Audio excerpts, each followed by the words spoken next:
Mes ennemis sont nombreux, mais je n'ai pas d'égal. À l'ombre des oliviers, il disait que l'Italie ne serait jamais conquise. Préparez-vous à l'attaque! Dans la vallée des pharaons, il disait que l'Égypte ne serait jamais vaincue. Depuis les forêts enneigées, il disait que la Russie ne serait jamais domptée. Désormais, ils ne disent plus rien. Ils me craignent, comme ils craignent les cataclysmes, la foudre et la mort.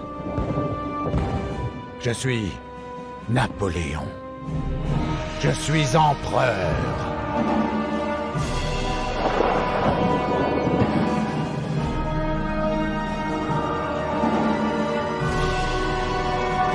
Brûlez-le!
Et bien le bonsoir, amitié impériale, mes chers téléspectateurs. Nous nous retrouvons ce soir encore pour un match des huitièmes de finale du châssis à la barre. Et cette fois-ci, pour m'accompagner, il y a David the Great. Bonsoir à tous. Bonsoir David. Et donc nous allons commenter un match qui oppose Rasputin le Marchand à Custodes des AIF. Est-ce que tu pourrais me dire sur quelle carte ils ont décidé de jouer? Si ma mémoire est bonne, c'est plateau sibérien. Oui. C'est ça, j'ai eu peur. Oui, c'est ça, oui. Sibérien. C'est pas grave, c'est pas grave. Donc effectivement, plateau sibérien qui est une carte enneigée. Et au niveau donc des compositions, il me semble que Custodes a pris la Prusse. Russie. Ah, pardon, ok, donc c'est la Russie pour Custodes et Rasputin a pris donc la Prusse. C'est ça. Custodes, c'est l'AIF, hein, c'est un AIF. C'est ça, oui, c'est ça. Ouais, donc c'est bien ça, c'est la Russie pour C'est Custodes. Pajol, effectivement, des AIF. Voilà. Et d'ailleurs, sur une map. Oh, oui. D'ailleurs, pour le prochain tournoi, prenez votre même nom Steam, ce sera plus simple. Hein, voilà. C'est vrai. Et donc, tu voulais dire? C'est une map. Pour décrire la map, je sais pas si on était à cette étape. Oui, vas-y. Alors, c'est une map. Comment on pourrait dire plate. Le terrain de combat est un petit peu surélevé, mais sinon c'est quand même du plat, généralement. On a 3 forêts, et donc il y a 3 rangées de forêts. Oui. En plein milieu de la map. Enfin non, pas en plein milieu, il y en a une en milieu, une à droite et une à gauche. Au milieu de cette zone de combat, on a des petits obstacles qui permettent de protéger légèrement les infanteries, les légers. Donc c'est une map, on va dire, simple, mais en même temps complexe. Donc c'est assez difficile parce qu'il faut pas mal micro-gérer et faut savoir bien se positionner. Mais bon, à voir si ça va être exploité. C'est une très bonne map pour les deux nations qu'ils ont choisies. C'est très très bonne map, que ce soit pour la Russie ou pour la Prusse. Ouais.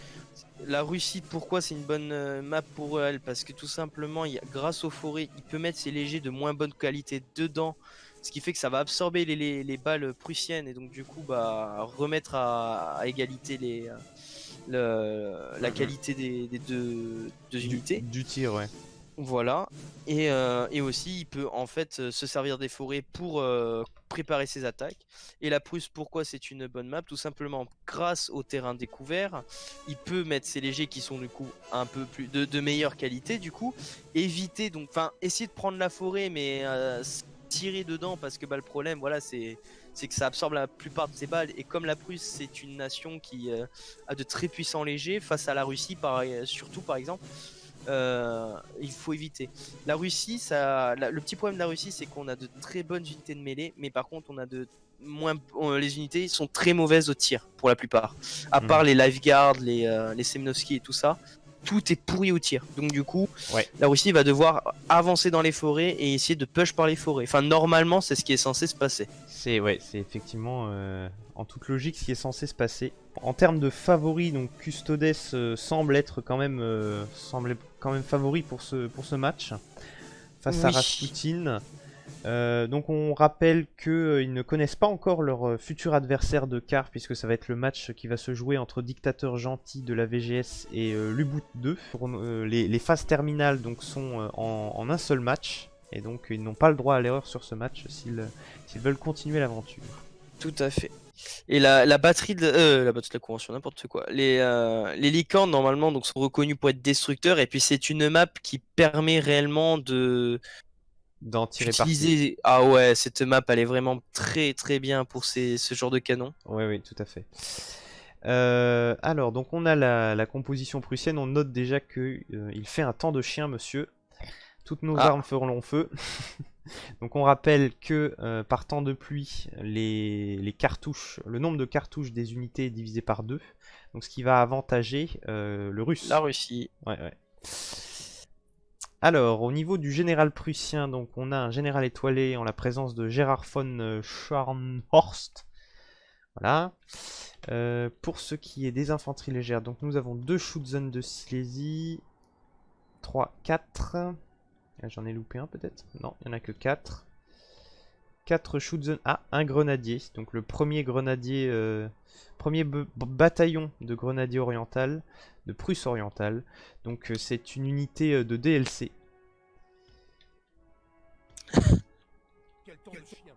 Ensuite on a un dragon, 2 dragons.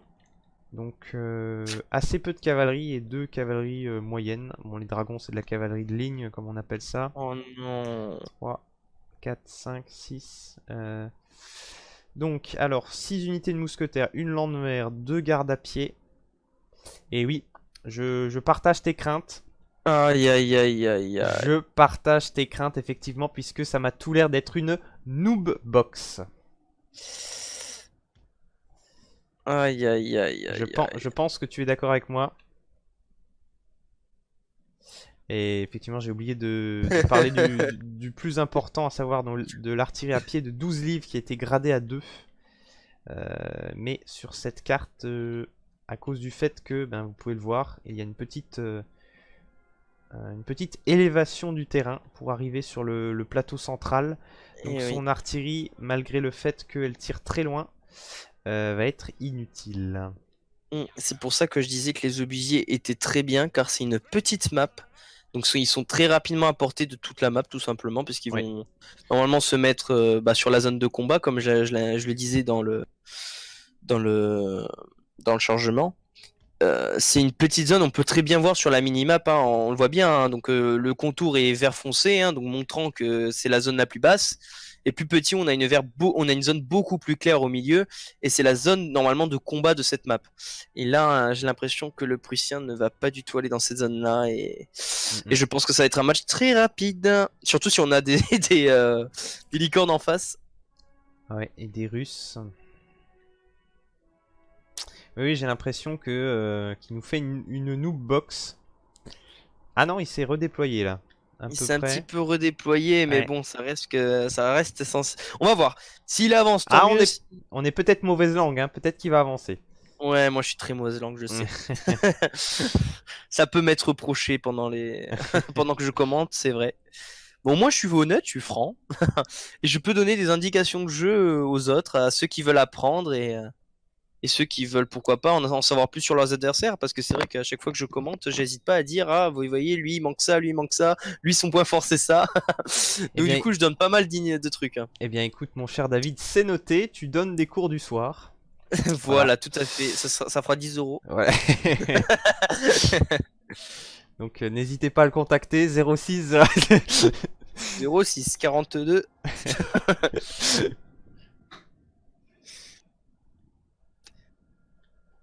Shootsun de Silesia. Ça, c'est une très bonne légère. Exactement, oui. Très très bonne légère. Donc, qui a les mêmes caractéristiques que le fusil, pardon, le fusil anglais, donc qui est la meilleure Ouais. unité de tirailleurs.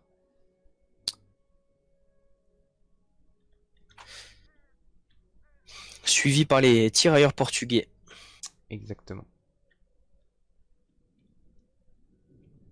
Bon, c'est long à démarrer. Effectivement. Tu crois qu'ils nous attendent? J'espère pas, mais tu peux essayer de leur envoyer un message Je vais vérifier ça de suite. au cas où. Alors que vous pouvez apprécier, mes chers téléspectateurs, la garde à pied prussienne qui a voilà, un coton-tige sur le sacco, un coton-tige sur le casque. On ne fera pas de commentaires. Ça démarre dans 30 secondes. Très bien, très bien. Je ne dirai pas les raisons de ce petit retard. D'accord, d'accord. Ça restera dans le privé. Nous ne dirons pas qu'il a été aux latrines, cela ne nous regarde pas. Tout à fait.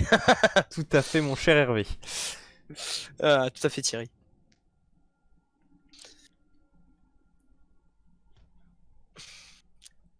Punaise. Oh là là là là. Bon, ça c'est un conseil que je donne aussi, hein. Je vais commencer, mais les gars, prenez pas de grenadier, s'il vous plaît.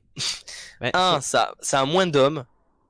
Donc bah rien que ça explique pourquoi faut pas les prendre. ouais. Et deux, jamais, quasiment jamais, il y a de la mêlée sur Napoléon Total War. Il y en a, mais en général, quand les gens vont en mêlée, il suffit de faire deux lignes de front, enfin, en gros, une ligne un peu plus avancée, une ligne un peu plus reculée, et vous faites reculer vos lignes les unes après les autres. Ouais, Le mec vous touche pas. il faut utiliser la technique de l'escalier. C'est ça. Donc, Alors, les grenadiers, conseils, franchement, prenez pas ça. ça peut être utile dans le cas où il y a des combats dans des maisons et qu'il faut déloger un adversaire. C'est vrai. Là, Mais vous prenez un... Thierry, vous voyez les maisons? Oui, voilà. Sur cette carte, il n'y a pas de maison, donc voilà. Non, mais après, encore une fois, ça dépend comment c'est utilisé. Donc, à voir. Mais je sais que, franchement, c'est pas une bonne unité. Genre, Oui, et puis même le tir de grenade, donc qui est la spécificité des grenadiers, comme vous pouvez vous en douter, n'est pas très dévastateur, et puis il est pas en termes de portée, c'est pas terrible. voilà. Donc, franchement, bon après c'est peut-être qu'il y en a qui aiment jouer avec ça. Pour l'instant, moi, j'en ai jamais vu des joueurs qui aimaient jouer avec ça, mais Bah écoute, il m'est arrivé 2-3 fois de prendre effectivement cette unité de grenadier de DLC parce qu'elle est meilleure, mais c'était vraiment dans le cas où j'avais par exemple sur Val d'Aoste des maisons à prendre, quoi, tu vois. ouais, t'as fait. Oui, donc forcément, ça fait comme une garde un peu moins chère. Voilà, exactement. C'est sûr. Ah, Et donc alors, pour la composition russe, donc on a 4 cavaleries cosaques ici, une qui... Ah non, c'est des Cosaques Lifeguard, donc des Cosaques d'élite. Je savais même pas que ça pouvait exister. Non, je rigole. c'est là, mais il est bourré. Et donc nous avons 4 Jaeger russes, il me semble. Ah non, avec... Ah oui, 4 Jaeger russes et un 17e régiment de Jaeger. Donc celui-là, c'est un équivalent, on va dire, de chasseurs français. Donc c'est la meilleure unité des Russes, c'est pour vous dire. Ensuite, nous avons 3 unités de mousquetaires. Un mousquetaire de Moscou ici. une Lifeguard, 2 Lifeguards, 3 Lifeguards, ok, donc une composition vraiment orientée élite avec un Opel Chenille. Attends, comment ça se dit du coup? Opel Chenille, ah oui c'est ça. Je sais plus Chenille. qu'est-ce que Ok, ok. je sais pas, J'ai honnêtement. j'ai je sais toujours pas dit comment Opel ça se Chéri, prononce. moi, toujours. Je Non, sais mais en pas fait, comment c'est ça parce se que en prononce. fait, le N de loin on dirait un R, et je crois que j'ai toujours vu un R, et donc du coup, j'ai toujours dit Opel Chéri. Ouais, mais c'est Chenille du coup. Ok. Après, ça se prononce Voilà. sûrement pas comme Je me ça en couche. russe. Hein, Je voilà. me coucherai moins bête ce soir. Hum, Tu veux que je te dise un truc du châssis? Vas-y, je t'en prie. J'aime beaucoup cette armée. Ah bah Je la oui, trouve très très bonne. ouais, moi aussi. Très intéressante. Alors, c'est pas l'armée que je prends quand je suis russe, mais j'avoue que elle est très intéressante. Elle en dit beaucoup aussi sur le style de jeu de Custodes. C'est Custodes, hein, ça? Oui, oui, je me trompe Oui, pas. c'est que ouais. Elle en dit beaucoup sur le style de Custodes, rien que à l'armée. Maintenant, à voir comment il va jouer. Je sais pas ce qu'il fait. Ah, d'accord, il a switché ses armées. Il a mis son armée plus faible entre guillemets sur le côté gauche, là où il y a toute l'armée prussienne, et son armée d'élite sur la droite, donc sûrement pour mieux encercler le prussien. Ouais, ouais, sûrement. Je Alors pense qu'il a fait qu'on ça. a donc les dragons là qui sont en train de se rapprocher de l'unité de Cossack Lifeguard, mais ils les ont pas encore découverts dans la forêt.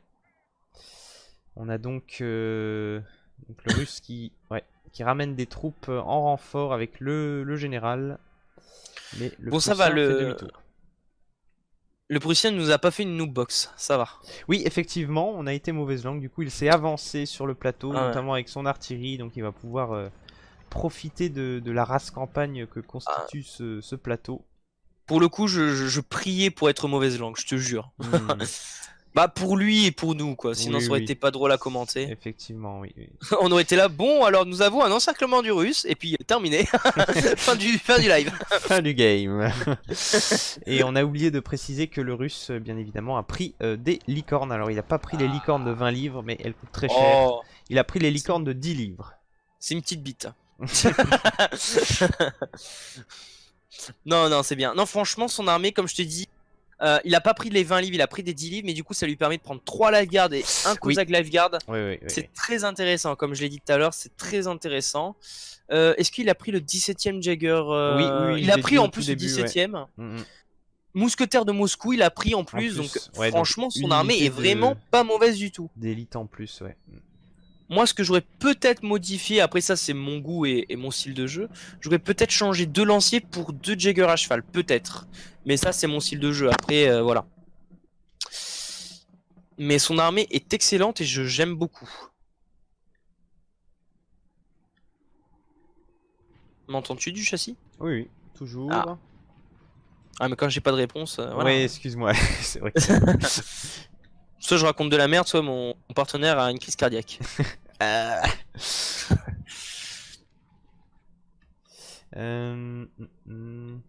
Ah, ça me rappelle ma bataille d'avant, là, ce qui est en train de se passer. Ouais, le Prussien qui a séparé, qui a envoyé un petit corps d'armée, là, se perdre tout seul. Ah, mais je parle pas de ça, je parle de la cavalerie, le dragon. Ah, le dragon. Ah oui, oui, effectivement, oui. Nous ne donnerons pas plus d'indications pour le moment sur le live. Et ouais, charge donc de la cavalerie cosaque qui a utilisé la formation en diamant. Est-ce que ça marche vraiment, cette formation losange? Et ben, c'est une très bonne question, mon cher. J'avoue que je l'utilise jamais parce que, bah, comme là, on vient de le voir, ça a 13 kills. Pas terrible, ouais. Alors Ouais, vaut mieux charger en étirant la ligne le plus possible, puisque la charge va impacter en fait toutes les unités qui sont en face de la première ligne. Ouais. Alors moi je les tire pas trop parce que je sais que sur un point de talent il y a un bug qui fait que quand tu charges en étant très étiré, tu sais, tu pars à droite, à gauche, puis ça revient enfin, c'est très bizarre.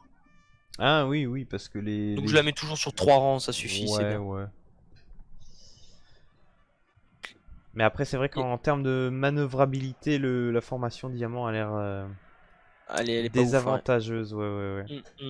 Donc c'est pour ça, est-ce que c'est bien? Puis là encore on le voit, un deuxième charge. Oh là là, 4 unités de cavalerie cosaque, regarde la charge, de regarde la tous charge. côtés, incroyable. Voilà, là il est pas en losange, regarde Bam. ce que ça va faire.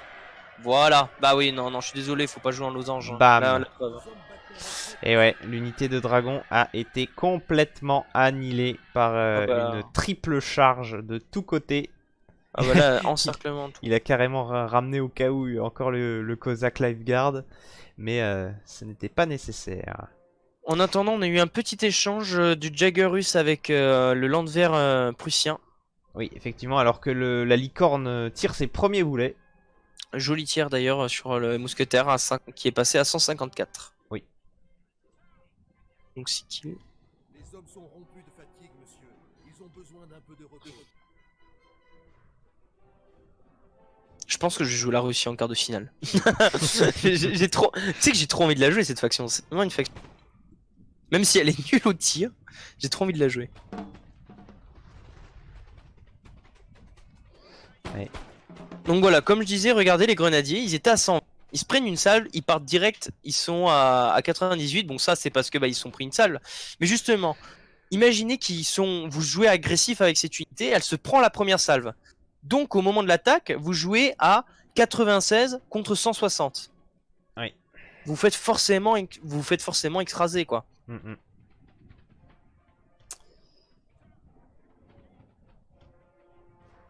Alors, on a donc du coup un Pajol, enfin un Custodes qui sépare volontairement son corps. Regarde, on a un centre troué. Ouais. Mais c'est très bien parce que je vais t'expliquer. En fait, il se met dans les forêts. Ouais, Ce qui fait, comme on peut le voir, regarde donc du coup sur son côté, enfin son centre aux Russes. Les trois unités ont un moral bas parce que bon, c'est le Russe quoi. Mais ils ont pas beaucoup de morts. Regarde bien. Oui, alors qu'ils se battent contre quand même 4 unités, tu vois. Bon, il y a le Jagger russe qui prend cher devant, mais c'est parce qu'il a pris des balles tout à l'heure aussi. Effectivement, le russe privilégie de jouer dans la forêt, ce qui est logique. Mais après, j'ai envie de dire, tu sais, la forêt, elle s'annule pas, mais quand tu joues à bout portant, comme là, c'est le cas pour le prussien, ouais. Ça annule un peu la forêt quand même. Ouais. Ce qui explique pourquoi il a beaucoup de morts aussi. Ouais. Et en fait, il peut se le permettre surtout aussi. Ah, regarde, charge de dragon. Il a l'avantage, il a l'avantage, donc le russe, d'avoir l'avantage sur la cavalerie, et donc du coup, il n'a pas de problème à laisser son centre un petit peu ouvert comme ça avec l'artillerie derrière. Puisque, oui, tout à fait. Puisqu'il y a mais il oui. n'y a pas de cavalerie ennemie qui pourrait se faufiler. Ah oui, clairement, non, il n'y a pas de faiblesse, ça c'est sûr. Mais pour l'instant, le russe, faut qu'il fasse attention. Il pourrait perdre son aile gauche s'il réagit pas. Parce qu'il y a quand même deux lifeguards, il me semble. Deux gardes à pied. Ouais, bon, elles sont pas déployées encore. Non, mais par contre, il y a une garde à pied qui a pris cher. Hein, 93 sur 160. Ouais, mais elle était mal déployée dès le début. Ça c'est très mal joué. Ok, ça va. Il réagit très bien, le russe, là. Il fait énormément de dégâts dans l'armée prussienne sans trop en prendre. Ouais. C'est vraiment pas mal du tout ce qu'il fait le russe. C'est très bien. Ah, voilà, regarde au centre, c'est ce que je te disais. Il profite de la forêt pour encercler, regarde. Ouais, il va prendre de flanc, effectivement. Effectivement, il a quasiment pris aucune perte au tir. Et il va pouvoir mettre une salve. De côté en plus, parfait. Ouais. Et d'ailleurs, en étant russe, il a des opportunités de charge d'ailleurs. Ouais. Parce que voilà, le russe, c'est vrai que ça, bon, pour le coup, là, par rapport à ce que je disais en début de jeu, que la mêlée, bon, ça arrive quasiment jamais. Là, on a une opportunité de mêler avec le russe, et c'est vrai qu'avec le russe, c'est quand même conseillé de trouver de la mêlée. Pas sur toute la ligne de front, mais se trouver sur quelques zones clés. Trouver la mêlée, c'est très intéressant. Et l'un des joueurs qui maîtrise vachement bien la mêlée, qui est encore en jeu, c'est comment il s'appelle? C'est merde, moi je l'appelle Jérémy, mais c'est Dictateur gentil. Dictateur gentil. On l'a vu avec l'Autrichien contre je sais plus quelle nation. Exactement. Il avait les Autrichiens, il avait bien maîtrisé sa mêlée. Ouais. Et alors qu'on a la cavalerie cosaque qui a fait une charge dans la forêt contre les Schutzen de Silésie qui sont en train de se replier. Mais là on a l'infanterie, la garde à pied d'ailleurs, derrière. Qui va pas se priver pour mettre une salve. Ah, c'est un peu trop tard. Qu'est-ce qu'il fait? Pourquoi il forme pas le carré? Je sais pas, mais c'est pas grave parce qu'il les met en déroute, donc c'est très bien. Ah, attention, sur le flanc gauche prussien, donc on a une charge des Jaeger russes sur les shoot zones de Silésie. Et oui, c'est une option quand on est russe. Effectivement, puisqu'on est moins bon au tir, on fait charger les tirailleurs. Et alors qu'on a les 2 lifeguards à pied qui elle massacre. Hein. Ouais, Oh se là donnent là. à cœur joie sur le mousquetaire prussien là. C'est dommage d'avoir autant de morts dans une lifeguard, mais bon, c'est pas grave. Pour 3 unités, on va dire que c'est rentable. Bah, il a quand même mis en déroute le... Ah oui, tout le flanc gauche est KO là. Ouais, le flanc gauche, donc d'un point de vue stratégique, ça peut être intéressant alors qu'on a les Cosaques qui sont en train d'essayer de charger le général prussien. Et effectivement, encore nouvelle erreur du prussien, il a oublié son général dans sa zone de déploiement. Alors, voyons voir si le losange va être efficace. Et on a effectivement très bien joué la deuxième unité donc, de Cosaques qui se réangle pour attaquer l'artillerie à pied de 12 livres. Putain, il a de la chance, le général est pas mort. Il a pris mort, la charge en de plein fouet, mais ouais, pas mort. Ouais. Par contre, l'artillerie... Ah si, le général est mort. Le général est mort, ça y est. Ça y est. L'artillerie prussienne et le général sont morts, sont partis. Regarde, tu vois, ça s'affiche pas hein, quand le général meurt quand t'es en spectateur. Hein. Ouais. Et pourtant, quand tu mets ta souris sur les unités, il y a écrit le général est mort. Ouais, donc c'est bon à savoir pour la prochaine fois. Ouais, c'est ce que je dis. C'est au live. Live, je avais cherché à savoir si c'était mort ou pas. Je sais plus quel c'était. Et alors que le russe continue d'encercler le prussien dont les unités partent les unes après les autres. Mais là, sans artillerie, sans général, c'est fini. Ouais, clairement. Plus en plus, la licorne qui fait des ravages. On n'a pas trop regardé si la licorne a fait beaucoup de morts. Et la cavalerie cosaque qui s'en donne à cœur joie en plus sur les unités de tirailleurs prussiens qui sont éparpillés de ça de là sur la carte. C'est ouvert, hein. C'est complètement ouvert. Ouais. Donc regarde, la petite tactique c'est qu'il envoie son léger sur le Jaeger russe pour pouvoir tirer. Ah bah non, il envoie tout en mêlée, bah pourquoi pas. Je dirais pas la tactique alors. Parce que YOLO Vodka, c'est ça, non? Ouais, YOLO Vodka, exactement. Dommage que le Polcheny a été mise en première ligne, ça a complètement annulé un peu la charge.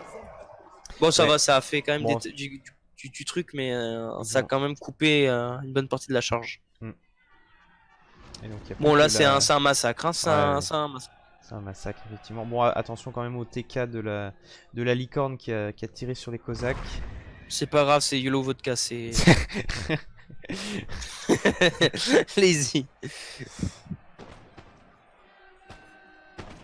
Combien d'unités il a perdu le russe là? Il en a perdu 3. Pas énormément. Hein. Il n'y a plus que les 2 gardes à pied prussiennes là.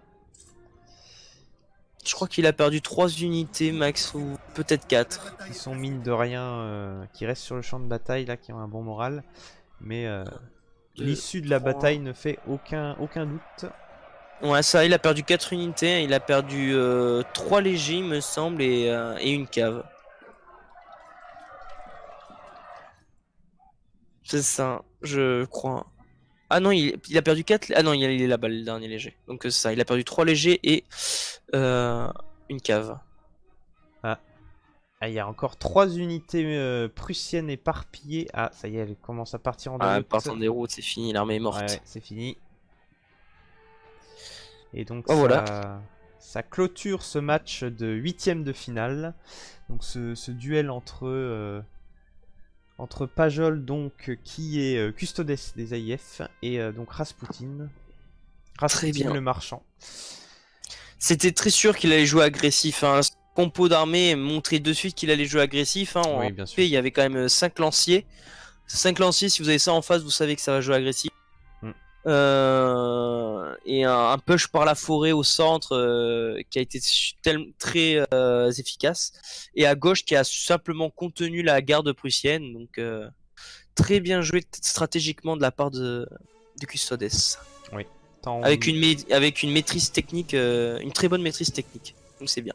Effectivement. Tant au niveau de la composition que du déroulement de la bataille. Et bon, c'est vrai...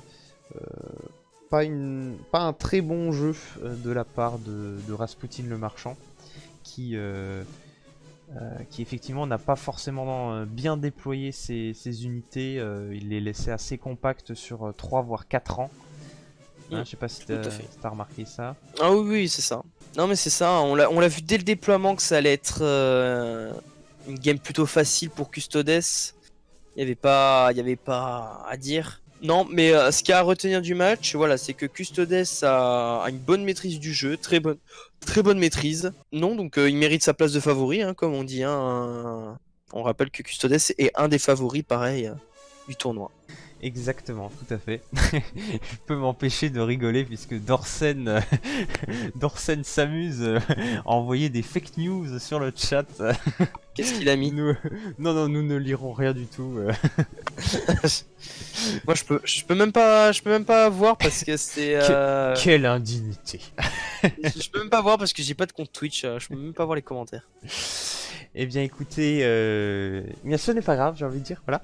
Hein, donc nous allons clôturer ce live qui nous a permis de voir ce 8ème de finale entre Rasputin et Custodes. Donc victoire de Custodes des AIF qui se qualifie donc pour les quarts de finale. Et on ne sait pas encore, à l'heure où nous parlons, qui il affrontera entre Dictateur Gentil et Luboot 2. Même si j'ai ma petite idée derrière la tête, n'est-ce pas, David? Bien sûr, bien évidemment, on a la même. Voilà, d'accord. Très bien, très bien. Eh bien, merci à tous nos téléspectateurs de nous avoir suivis et nous vous donnons rendez-vous pour la suite de ce tournoi. Merci à tous, à bientôt. À bientôt.